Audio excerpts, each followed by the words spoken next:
How's it going, everyone? My name is Derek Afasi. I'm the owner of Afasi Financial Group and RetireSharp.com. Today's topic, I want to discuss with you annuity quotes and explain them as simplistic as possible. Basically, what's happening is a lot of times an individual receives a quote, an illustration, and they think that that's the greatest thing since sliced bread. They don't truly understand what it means, where you could kind of read between the lines and see the fluffed up projections that insurance companies try to do. So what I want to do is kind of expose some of the things on how to read between the lines and see whether or not something has a contractual guarantee, how good of an actual product it is with a worst case scenario basis to determine, whether or not you should throw any dollar amount in there, let alone your entire life savings, your entire retirement savings into it, because many times, they're explained the wrong way, and then advisors are able to fluff up these projections so that somebody kind of has that, that bait and switch, get hook, line, and sinker into getting set up with a contract. So, because some of the things I'm going to go over is the different types of annuities, really briefly, the biggest problem when receiving quotes, and then this part, I don't mean to offend anybody with any curse words, but read through the BS and find the cash flow. So to get started, types of annuities. Now we understand that annuities are types of products, types of retirement products that are set up through insurance companies. So only insurance companies could offer annuities. You've had other types of annuities in the past that a lot of individuals mistake for the annuities of today. So please be mindful that there were innovations. There are constant innovations from the 1990s, early 2000s, after 2008, after the downward market crash. So they have a whole slew of different things on how they're tweaked properly for an individual situation and how you could leverage an actual contract or an annuity contract specific to your needs. And all that means is it's set up through an insurance company. Insurance companies are the only ones that could offer annuities, just like a certificate of deposit could only be offered through a bank. Annuity contracts could only be offered through insurance companies. The first very easy type of annuity is the fixed annuity. I typically like to see these things known as MIGAs. So what this says is kind of just like how if you understand how a bank CD works, where let's say you have a 5-year bank CD that's paying you, right now 1% per year. Obviously it used to be much higher in later, in earlier years.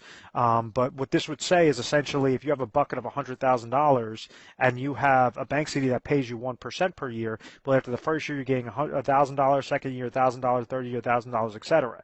So individuals are able to leverage fixed annuities with the same sort of concept. They like the safety of banks. They like the safety of a legal reserve structure like an insurance company can provide with these types of fixed accounts, but they want to have a better return on their money. So, if a typical bank CD is paying 1%, typically the MIGA, that fixed annuity, is paying, in between 2 to 3%. So it's going to be, about 2 to 3% higher than what current bank CDs are getting paid. And they're all going to be tied to interest rate environments. So even right now, MIGAs are pretty low, bank CDs are pretty low. So if you ever get an illustration, there's a couple of things that you want to make sure that or an annuity quote on this, you want to make sure that if they're giving you a specific dollar amount, like let's say $100,000, and it's set up to a 5-year MIGA, you want to make sure if the first year they're paying you 3%, that every single year after that is going to get paid 3%. You want to have that flat amount of interest credit in there. Many times you have these types of annuities that they might pay you like 4% the first year, get somebody in there, and then all of a sudden reduce that rate down to what they feel is necessary, which could be 1%. And now that person's handcuffed into that contract for the next 5 years. So the first type is the fixed annuities. You just want to make sure that you're reading through those lines. The variable annuities, you have different things with variable annuities. I talk badly about variable annuities. I don't like them. I typically think that they're posed as something else. They're trying to be a mutual fund, and they have mutual funds invested in them. They're trying to be an income product, and just kind of the blend is not a good thing. It's kind of like one of those half boats, half cars. If you ever go to amusement parks, or I think they have them over at Busch Gardens. We're located over in Tampa, Florida, so we got Busch Gardens over here, and there's this thing that is basically, it drives up and like the safari, and then it goes into the water, so it's kind of a boat and a car mixed. That's what I think of a variable annuity is, it's not a good investment product, and it's not a really good income product because you have a lot of hidden fees. Sometimes it could work out well if you got set up in about 2006, 2005, depending upon what those income riders were that you attached onto that product. But essentially, when I go through how to figure out the cash flow, you could see how the hybrid annuities have actually been a lot better than what the variable annuity rates are right now. So I'll expose that a little bit later. And then you also have index annuities, where this correlates to the hybrid annuity. A hybrid annuity is simply a fixed index annuity with an income rider. And the way that income rider is displayed is where you see a lot of these problems. So what I'm actually going to do is go through an example off of an income account, off of an income rider, and actually show you how to expose that cash flow so you can compare one company to the next to determine whether or not it's going to be the best for your specific situation, the best for however long of a deferral you want, whether that's a 30-day deferral, whether that's a 5-year deferral, 10-year deferral, and how to really find, read through the lines and get the exact percentage, the exact cash flow, for your specific situation. So when you're looking at the hybrid aspect, always think of income rider. So if we understand with a fixed account, kind of think of this like a bucket, okay? We have a fixed bucket, we have a variable bucket, and then we have an index bucket. Let's say you have $100,000 in all of them. Now, let's say the market gains 10% the first year, and then it loses 10% the next year. So what exactly, let's say the fixed account is paying you 3%. What this means is if the market went up 10%, well, this bucket is going to get 3%. If the market went down 10%, this bucket's going to get 3%. It's going to be a fixed percentage amount on the specific MYGA that you choose or whichever carrier. As long as they're paying you that fixed percentage rate, it's going to remain fixed for the length of that time for as long as you have that contract. Very simple. This bucket, if you receive a gain, and it's variable, and let's say after all the fees and all that, you get a 10% gain into that bucket. They'll open up the lid, pour 10% inside, and now you have a larger account. The next year, if you lose 10%, well, now that's obviously going to be a larger loss because it's going to be a 10% downward shift plus any sorts of fees, and this bucket is actually going to be further reduced below the $100,000 mark. You would actually end up losing because 10% of $110,000 after the first year would be $11,000, and then $11,000 would get deducted off of this $110,000, so therefore you're actually going to be left with $99,000. So when you have downward market losses and then you also have a fees associated with variable, understand it's going to go up when the market goes up, go down when the market goes down. The index, let's say if you had something like a 7% cap and the market gained 10%, well, you would gain, kind of think of this bucket with a lid over it, you would gain 7% into that account. Let's say the next year when the market loses 10%, well, you have a floor. That's the importance of indexing strategies. That's the importance of index annuities. So this is the generic. This is how the account value, this is how your physical money works before you attach an income rider onto it. So I hope that all of this makes sense. Please review this section if that doesn't make any sense. Now, so when we're regarding hybrid annuities, what's happening is you have that account value side. So if you had a fixed annuity with an income rider, your account value would be doing exactly this dance. The income rider might give a specific guarantee. Variable annuity with an income rider, the variable account side will be doing that specific dance, and the income rider is going to have specific guarantee. That index account value is going to be doing that exact dance, and the income rider is going to give you a specific guarantee. So if we understand this, what exactly is this income rider? What exactly is this income base? How exactly does it compare? So this section, I'm actually going to bring up a PowerPoint slide, and I know how much you guys love my sloppy handwriting, so I apologize to disappoint anything, but yes, this is actually going to be able to break this down very simplistic. What this shows us is an income-based side, right? Understand, whenever you see a guarantee, that's not your true money. That's nothing more than a calculation account, okay? Calculation account. So if you have Company A that's giving an income rider with a 7% guarantee, and you have Company B that's giving an income rider with a 5% guarantee, what exactly does that mean? And we're just going to use simple interest so that it's really easy to do the math and you can see it side by side. If you're looking at this, and let's say we have a person, a male age 60, that's looking to trigger income at age 65, how can we figure out what the cash flow is? Well, on the surface, you say 7% is higher than 5%. So, Company A looks fantastic. All day long, I'm going to go with Company A. First year, this income base grows to $107,000. Second year, $114,000. Third year, $121,000. Fourth year, $128,000. Fifth year, $135,000. As opposed to Company B, after the fifth year, it's going to go to $125,000.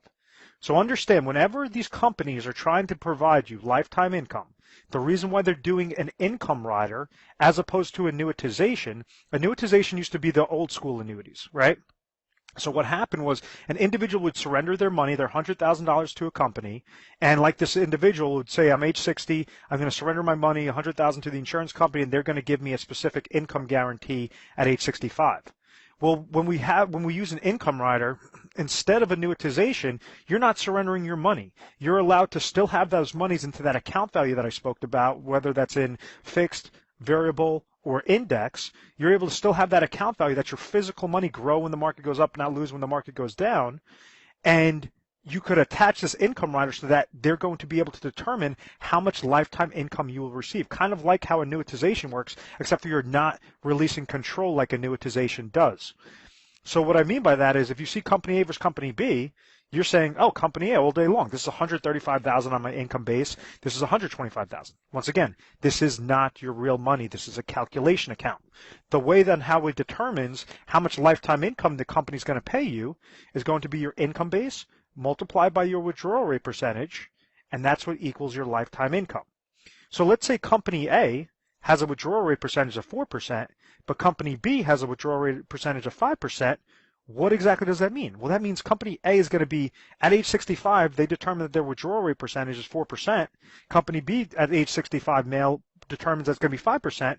So when we actually do the calculation, 135 multiplied by 4%, 125 multiplied by 5, your actual numbers, and I hope that you could read this, is $5,400 with company A and $6,250 with company B. So what that tells us is that company A is a much crappier product than company B. If we're looking to get the lifetime income, the best lifetime income out of this, well, we understand that out of the $100,000 deposit, a 6.250% cash flow is with company B as opposed to a 5.40% cash flow with company A. So therefore, there's no reason to go with company A over company B unless you had a better rating and this was just a generally better company. You could kind of pick your poison on that route.